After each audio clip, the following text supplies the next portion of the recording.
Hello, I'm Tash and welcome to the very first episode of How to Renovate. So I'm the owner of South Place Studio. It is a renovation consultancy based in London, and we also do interior design. And I have been renovating my own properties for about 12 years now, and that would be for myself and for clients as well. I decided to start this series to teach people how to renovate well. Over the years, working with renovators, I've really seen some disasters.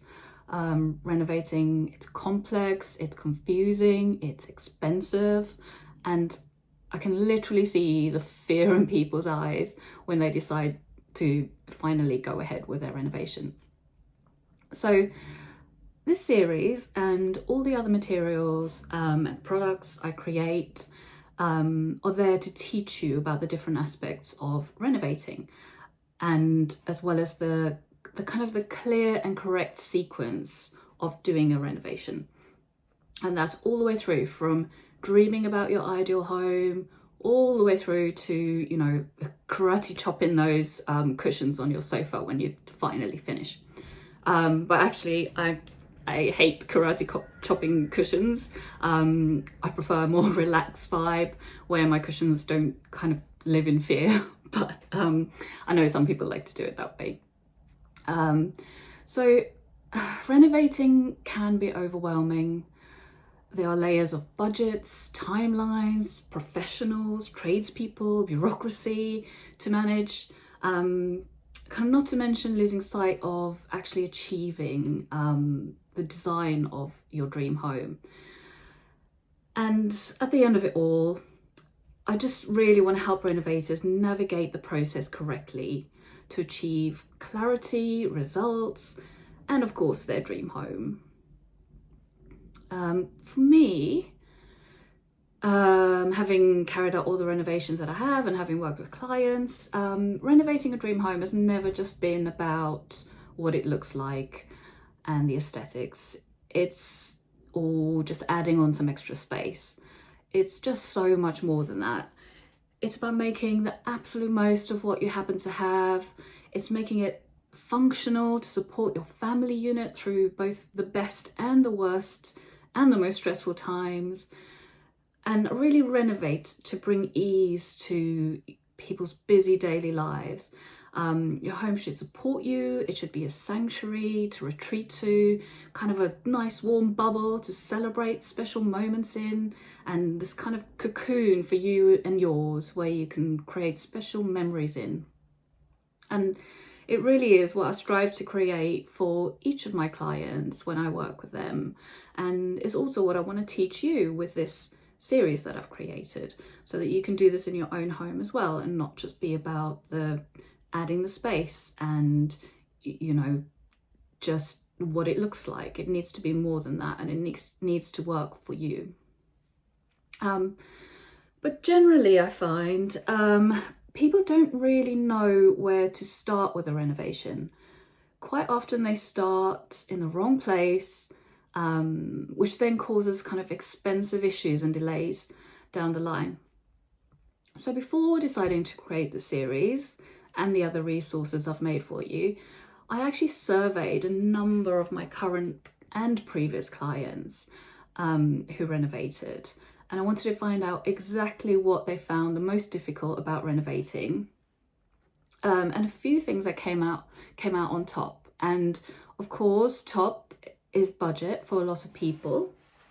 But one of the main regrets I found was that they regretted not knowing what the renovation sequence was before they started their project. So they kind of learned as they went along, and they kind of regretted that they didn't kind of educate themselves or learn more about the project sequence before they started. The thing is I know that if you know the correct sequence and the process, then you can save money, you can save time, you can actually start to enjoy the renovation process. So knowing the correct sequence and the process before you begin is one of the most valuable things I can teach you, I think. It will give you the knowledge to approach your renovation with more confidence so that you can manage your project better, and you can manage your team better, and you can just budget like a professional, basically. So to help you manage your project like a pro, I am sharing my 5-pillar process to a successful renovation. Now, I developed this process over my many years of working with renovations. It's literally guided me through each and every renovation that I've done. It's also guided me through my self-built house here in London, which I built completely from scratch. So everything I teach about renovations will fall under this 5-pillar process. There'll be more information on how to get your hands on some resources on the process at the end of the episode. So just listen out for that. Okay, so I want you to get excited about creating your dream home. And if you learn to plan at the start, the whole process will be a lot easier and actually could even be enjoyable. Okay, so like I said earlier, over the many years working in home renovations, I really have seen, sadly, some disasters. And we've all seen it in those home renovation shows. You know, the plans get drawn up, the layout is wrong, the client fell out with a builder, they ran out of money. And quite often I've been called to consult too late.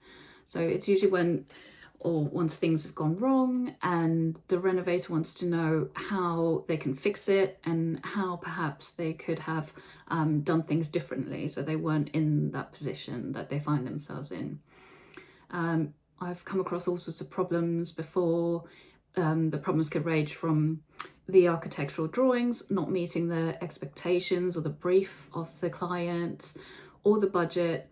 And sadly, once I saw someone getting all the way through to the build stage only to discover that the space that was created will not really work for them as they had imagined. But, you know, here's the thing, knowing the mistakes and the regrets of other renovators who've gone before you, it can be beneficial so that you can avoid some of those mistakes. And knowing the correct sequence and process of a renovation can really be gold dust because it will help you to avoid expensive redos. So renovating is complex, it is involved. There's so many people involved. There's no way to mitigate for every single problem that may arise, and each property and each client and each team is different. And I still come across challenges that need creative solutions on every single project. But it's not all doom and gloom.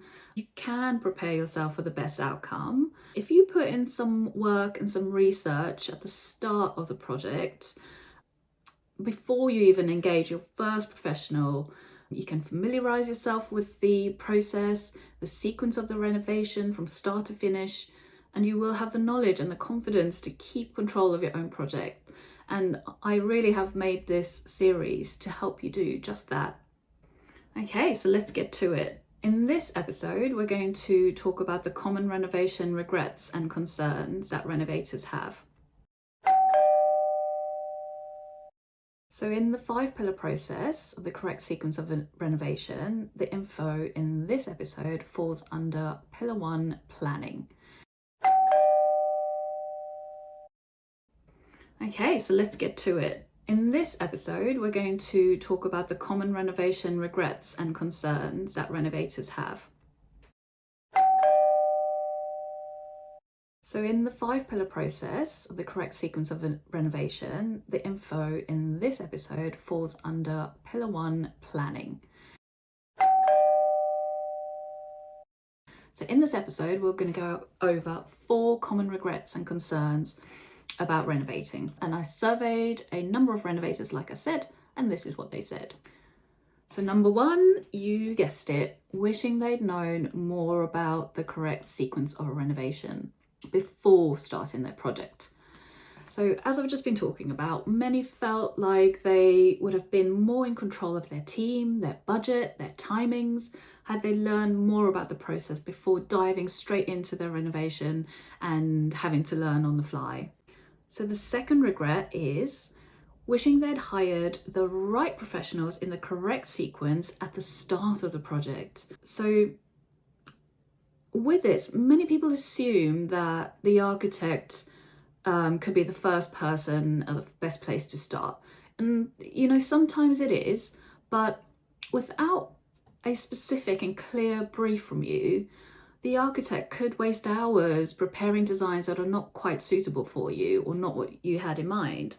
And at anywhere between 60 and 150 pounds an hour for the architect's fees, plus taxes, you can only imagine how much you can save if you learn and know the correct sequencing of a project and have more of a clear idea of what you're asking from your architect. And that way you can streamline the many hours that the professionals will have to spend on your project, and even the structural engineers. So you can really save lots of money by just clarifying your brief and learning about the process up front. Planning ahead and knowing the sequence will also put you in a very strong position of knowing which professionals to hire for your particular project. Coming up in episode 7, I'm going to go through a list of all the professionals that could be involved in a renovation project, and I'll talk briefly about each of their roles. So the third common regret is wishing they'd asked more questions at the start of the process. So this is one I've heard over and over again, really, and it's all really to do with communication and knowing the correct questions to ask. So many people say, oh, I'd wish I'd known that to their builder, or they say, oh, why didn't you tell me that at the start when problems start arising? If you have renovated before, this will sound very familiar. And this once again goes back to knowing the process. If you know what's coming and you have a clear idea in your mind of what you want to achieve from your renovation, then you're in a much, much better place to know to ask the right questions before you start, or even during the entire project, which will set you up for a much more successful renovation. Okay, so we're moving on to common regret number 4 now, and this one is wishing they'd examined and questioned the inclusions and the exclusions on the quotes and estimates more closely before the work started. So being in a situation where building works have started only to find that the builder has not included for certain things, it really can add thousands and thousands to your project costs. So it's really important to ask the questions about what's included and what's excluded when you get your quotes coming in. So the main one here is the builder, the contractor, or the trades quotes. But this can also apply to your professionals involved. Many times people just go straight to the bottom line of the total figure and they compare that over the quotes that they get. But over the years, I've seen how so many contractors price and quote in completely different ways and different formats. And so it's really up to you to kind of scrutinize each quote carefully, make sure you're asking the right questions about inclusions and exclusions so that you know that you're comparing like for like when you're looking at all the quotes you get through. It's up to you to scrutinize each quote carefully and make sure that you're asking the right questions about the exclusions and the exclusions. You do want to know that you're comparing like for like when you're looking at the quotes and you're making that really important decision of choosing a builder to work on your project. You can have more control over the tendering, the quoting process by providing each builder with a pre-prepared document that lists every single item on the project. And this is usually called a schedule for costing, or it's also sometimes called a complete costing. And it lists out every single item that the builder needs to quote for, and they then put a figure next to it. And if you take the time to do this before, you will then be able to compare your quotes a lot more clearly and easily. Okay, so stay with me because in episode 6, I am going to cover 5 questions to ask your builder to get more accurate quotes. So that's coming up in episode 6. So if you're on the hunt for a builder, make sure that you catch that episode. Okay, so that is it for my very, very first episode of How to Renovate. I really hope you enjoyed it and that was helpful. I'm so excited to help you renovate and do it well so that you end up with a home you've always dreamed of. A home really is precious. It's our sanctuary. The world is crazy right now. And, you know, over time, you can keep adding layers, you know, as you get older, as you travel, as you live, as you mature, you can add all those layers to your home. But I really strongly believe that you need to start from a good base to layer those things on top of. A really good, well-executed renovation can give you that. A good base to me is a carefully thought out and planned layout that gives you the best function from your home. It must have enough storage, it must have good flow, it must have good light, and all of these things are so important to our well-being. And I hope you keep following the series. I will be covering not only the practical aspects of renovating, but also the kind of complete process and experience of renovating as well. And I look forward to sharing all my knowledge on interior design and the impact that has on how we feel and how we live. So please stick with us and we'll see you in the next episode. Bye for now. For more information on my 5-pillar process for successful renovation, you can go directly to southplacestudio.com/pillars, where you'll find an introduction to the process and what each pillar covers.